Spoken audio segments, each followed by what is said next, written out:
Oke, bismillahirrahmanirrahim. Assalamualaikum warahmatullahi wabarakatuh. Perkenalkan, nama saya Linda Saputri, NIM S1180004. Nah, di video ini saya akan menjelaskan materi tentang mata kuliah saya itu mengenai data mining.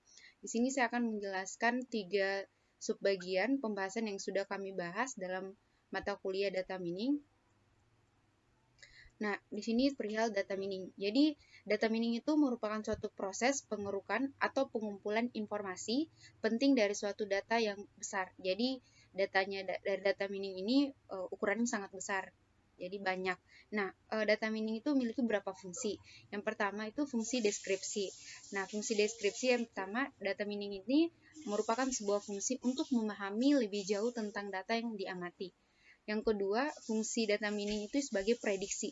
Jadi, data mining juga ini merupakan fungsi bagaimana sebuah proses nantinya akan menemukan pola tertentu dari suatu data, di mana pola-pola tersebut dapat diketahui dari berbagai variabel-variabel yang ada pada data. Jadi, ketika datanya banyak, maka di situ kita prediksi berdasarkan variabel-variabel yang masuk.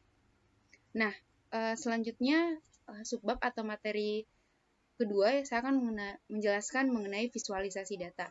Jadi, visualisasi data itu dipakai untuk mempresentasikan data yang terstruktur ataupun tidak dengan grafik atau bagan untuk menampilkan info yang tersembunyi di dalam data. Jadi, visualisasi data ini nanti akan menggambarkan bagaimana grafik dari data yang akan kita masukkan. Nah, untuk contohnya itu seperti ini. Di sini kita akan masuk dulu dalam Google, nanti saya akan cari mengenai Google.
Nah, selanjutnya dari hasil visualisasi data berupa grafik yang sudah tampil itu, kita tahu bahwa manfaat dari visualisasi data itu yang pertama, dapatkan wawasan tentang informasi dengan memetakan data ke primitif grafis.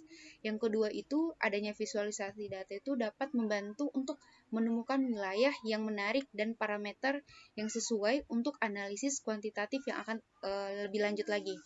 Nah, visualisasi data juga ini memberikan gambaran kualitatif kumpulan data besar. Jadi dengan data-data yang besar tadi mengenai data absensi, dia akan memberikan gambaran kualitatif mengenai hasil dari visualisasi data yang sudah kita masukkan. Nah, dengan adanya visualisasi data juga, dia tuh memberikan manfaat untuk dapat melakukan pencarian pola, tren, struktur, ketidakaturan, dan hubungan antara data, atau bisa dikatakan sebagai tim felicity. Nah, dalam visualisasi data juga itu ada di kategorisasi visualisasi data, di mana untuk kategorisasi visualisasi data ini digambarkan dengan adanya teknik visualisasi berorientasi pixel, kemudian ada teknik visualisasi berbasis icon, kemudian ada teknik visualisasi proyeksi geometris, contohnya itu kemudian ada teknik visualisasi hierarkis, kita akan masuk dulu dan untuk memvisualisasikan Google, data relasi yang konteks. Nah, dari pembahasan selanjutnya sekarang saya akan membahas materi ketiga yang mengenai pemrosesan data. Yang pertama itu mengenai data cleaning, data reduction, dan data transformation. Nah, yang pertama mengenai data cleaning. Jadi data cleaning ini merupakan data yang baru saja dikumpulkan, yang kemungkinan besar memiliki banyak bagian yang tidak relevan, bahkan ada bagian yang hilang. Oleh karena itu, perlu adanya proses pembersihan data atau bisa dikenal dengan data cleaning. Hal yang bisa diatasi menggunakan data cleaning adalah penanganan missing value dan noise. Missing value merupakan kondisi di mana ada data yang hilang dan tidak lengkap di dalam database. Jadi, dalam database itu ada yang dikenal sebagai data cleaning, di mana data cleaning itu merupakan pembersihan data. Karena dalam data itu ada yang namanya noise, berarti itu adanya gangguan. Missing itu juga yang ada pada data mining. Selanjutnya, data reduction. Nah, data reduction ini menggunakan dataset. Jadi, dataset ini kemudian merupakan ukurannya besar, namun akan sulit dilakukan. Nah, oleh itu perlu adanya teknik data, yaitu reduction, di mana tujuannya itu untuk meningkatkan efisiensi penyimpanan serta mengurangi biaya penyimpanan dan analisis data. Nah, data reduction ini dibagi menjadi beberapa teknik. Ada yang dikenal dengan data cube aggregation, attribute subset selection, numericity reduction, dan dimensionality reduction. Nah, selanjutnya itu ada yang dikenal dengan data transformation. Jadi, data transformation ini digunakan untuk mengubah data dalam bentuk yang sesuai dalam proses data mining. Nah, ada beberapa teknik untuk data transformation.